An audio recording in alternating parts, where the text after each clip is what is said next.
Hi there.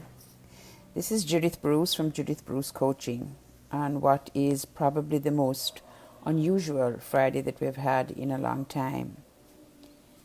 The topic that I wanted to have a discussion with you about or to discuss with you is the topic of what are the opportunities. I know that we are in a situation where we probably can't seem to see anything good coming out of where we are. And the opportunities that I am looking at is for each of us as individuals and not corporate opportunities. Because corporate opportunities are so different to us as individuals. They're looking for job and business changes and so on. And we're just as individuals looking at ways to cope. So the first thing I wanted to have a little bit of a discussion about is what are we worrying about and what's the impact? It's natural, and we all are at some point in our days worried about what the future holds. We don't know. This is an unknown territory. We've never been exposed to anything like this before. And if you are following social media or even just the general news media, you're overwhelmed with the information and the prospects of doom and gloom. And they are there. So how do we manage our impact or how it impacts us? So the first thing is, what are we doing about, why are we worrying? Okay. Now, I'm not saying that we should go whistling down the pathway and thinking everything is going to be fine. But what I'm saying is, when you examine, when you worry, what's the benefit to you? What are you getting from worrying? And what is it doing to you? So worrying is a very negative energy and negative exercise. It depletes you of any kind of ability to think strategically and to think logically. And it saps you of a lot of your positive energy. And it doesn't change the outcome of what's going to happen, particularly if there is an unknown. Now, each of us worry. It is a natural way of being, and it is almost impossible not to. But what we can do is we can look at, when we get down into that position of, oh my gosh, this is real, what are we going to do, what's going to happen, what's the world going to come to, etc., etc., etc., how are we going to feed our children, how are we going to live, are we going to have to work from home, for how long, all of those questions. What we can do is take a deep breath, which is really a very calming and relaxing way of being. So you breathe in and you put yourself into a position of pushing those unexplainable, concerns that you cannot have an answer for. It's a thing that you're going to have to practice. We all have to practice because it is a natural way of being. We dive down into either being to worry, to get angry, to feel as if this is not fair and life is not fair to us and we're victims. And it's how we respond to stress. It's how human beings respond to stress. So we have to practice this. And here's an opportunity. We are caught in circumstances this presently that allow us to practice this continuously. You'd be surprised at how, if you try to control your worry and not to let it spiral out of control, how much more you can be rational, how much more you can contribute, how much more reasonable you can be. And therefore, it is a tool that you take the opportunity during this time to practice and hone. When people go into a panic, I think in times of when you're a parent, you're a mother, some of us are parents, and your child has an accident. Children do all sorts of things. They cut their finger, they if they're little and they fall down, they split open their lip, all these sorts of things. If you panic as a parent, you cannot act in the best interest of that child. Therefore, people who panic cannot respond in a rational way, and it has no value to you. Hard to understand because it's just our way of being. And some of us really are almost inclined to panic about most of the things that we have in our lives that are not the norm. Okay, so that's one opportunity so that we can practice that. Here's another opportunity. I've been working at a particular company for nearly 30 years. I have never had a week where I've worked from home, ever. So here's my opportunity for this week. My desk is facing outside and looking out of a window. It's facing the window. I am open to hearing the birds and watching the wild birds flit in and out on my patio. I have the ability to experience the breezes, cool breezes coming off of the hills through my window, which is just a delight. And my normal way of being is to be in an office. First of all, I haven't had to drive down to my work, which is an amazingly calming experience.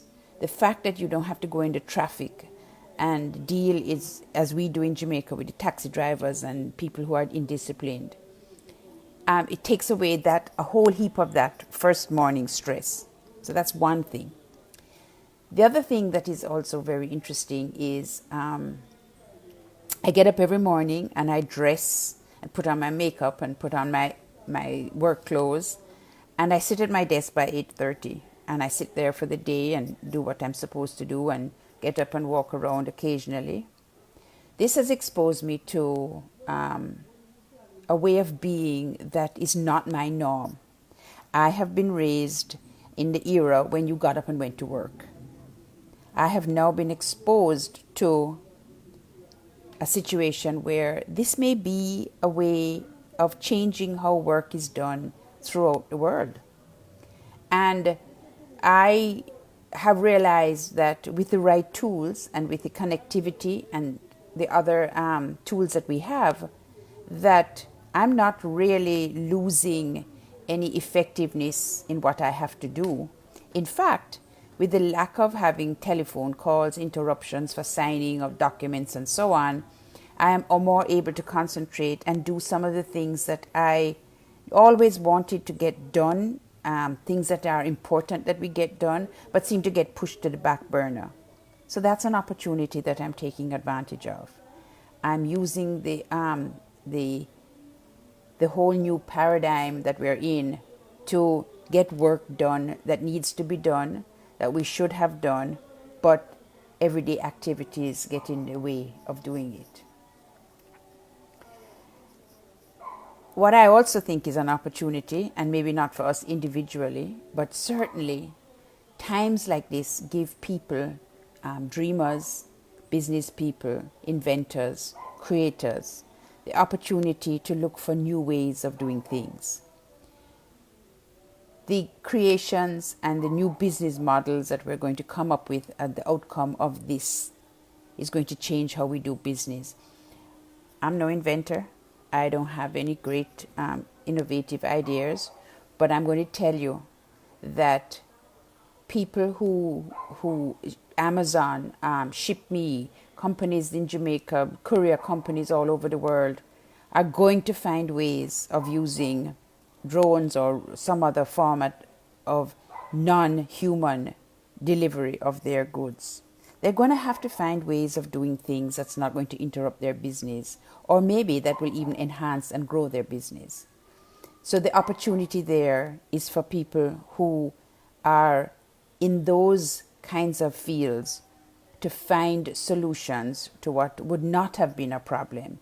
I know that there has been considerations of using drones for deliveries, and Amazon has done a fair amount of work on it, but this is going to push them now and push solutions that people really sort of thought about, but it wasn't imperative. So another opportunity that we have is we're working from home, many of us. What's the time like that we're spending with our kids? When I think about how we have all worked, certainly for all of my working life, We get home in the evening. We leave work in the mornings. We take our kids to school. We then see them in the evenings. We are tired, they're tired. We have to fix dinner, and it's off to bed. So the time that we have to spend with our children is limited. And then on the weekends, we do have time to be with them, but we also have chores and obligations that we have to that compete with that. So here's an opportunity for us to pace ourselves as we work and have our kids who have to be at home from school, who they may themselves be concerned and anxious about what their future holds, to find projects for them to do, to work with them, to help them with their work, to maybe even, if you have the opportunity without some of the interruptions that we have at work, to have them work beside you, doing their schoolwork or their homework as they sit beside you. So opportunities exist in every situation, good and bad. How we look at the circumstances that we're in and how we approach our management of our emotions in those circumstances are what we can control. We can't control, we can contribute significantly to the control of the spread of the virus by following the protocols, by keeping the social distances, by staying home and not going into crowds, by not participating in frivolous and unnecessary trips outside of our own homes and our workplaces. But the things that we can control are how we emotionally react to it. And when we control those, we are more able to find solutions from our own circumstances, from our own worlds, that can be positive, can help us to cope, and to keep the rest of our families and our loved ones calm. Because when we panic, especially our kids, they get that sense of panic as well, and they don't know how to manage it. So I implore all of us, each of us, when we feel those things bubbling up as to, will we have a job? Will we be able to eat? How long is this going to happen? How many people are going to die? Are we going to be able to control it? What's happening? And on and on and on. I say to everybody, take a deep breath. Let's not think about the things that we have no ability to control. And let's look internally within ourselves to see what it is that we can manage, how we can manage it, and how we can contribute to our own well-being, the well-being of our co-workers as we work remotely, and the well-being to the company that we are all connected to. Because we all have a stake in how our companies manage through this time. And each of us have something and things to contribute, even if we're contributing from a remote position. I wish you good health. I wish you peace and calm. I pray that we can overcome and will overcome this virus.